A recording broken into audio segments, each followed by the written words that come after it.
जी sir, यहाँ पर हमारे पास सवाल में ये कहा गया है कि explosion occurs at the highest point of the trajectory due to the internal forces. एक हमारे पास मतलब एक पार्टिकल है जिसका कि मास आपके पास दिया हुआ है m है, राइट। ठीक है सर, और आपको ये कहा गया है कि explosion occurs at highest point of the trajectory due to the internal forces.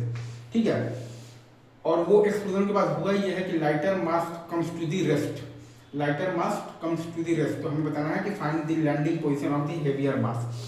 हमें बताना है कि find the landing position of the heavier mass.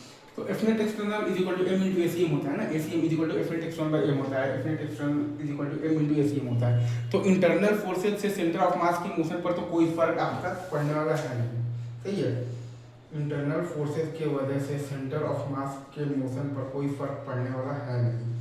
तो सेंटर ऑफ मास का तो लैंडिंग पोजीशन अभी भी आपके पास बेसिकली, अगर आप ध्यान दीजिएगा ना, तो सेंटर ऑफ मास का लैंडिंग पोजीशन तो अभी भी आपके पास आर ही होगा।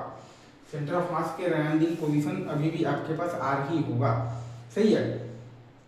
तो अगर वो एक्सप्लोजन 1:2 के रेशियो में हुआ है तो m/3 वाला पार्टिकल अगर r/2 पर जाएगा तो हेवियर वाले को मान लिया है कि x पर गया है और by m is equal to, और सेंटर ऑफ मास आपका बेसिकली r पर ही गया है। सेंटर ऑफ मास का लैंडिंग पोजीशन आपके पास r ही होगा, बस ये चीज का आपको ध्यान रखना है। सेंटर ऑफ मास का लैंडिंग पोजीशन अगर आप देखिएगा तो वो आपका r ही होगा, ठीक है। ये चीजें जाएगी टू, तो अगर आप ये प्रोस्पेक्टिव से दिमाग लगाइएगा कि सेंटर ऑफ मास का लैंडिंग पोजीशन r रखना है, सही है, तो वहां से आपके पास x का वैल्यू आ जाएगा 5r/4। अगर मास का रेशियो है 1:3 में अगर वो हुआ है एक्सप्लोजन, तो लाइटर मास तो r/2 पर है, लाइटर मास r/2 पर है तो हेवियर मास को x मान लिए, तो x का वैल्यू आ जाएगा आपके पास 7r/6। अगर आपका जो एक्सप्लोजन मास रेशियो 1:4 में हुआ है तो m/5 4m/5, तो लाइटर मास तो आपका r/2 पर है, हेवियर मास को x मान लिए तो x बराबर आ गया 9r/8। सेंटर ऑफ मास का लैंडिंग पोजीशन r होगा, बस आपको ये चीज ध्यान रखना है।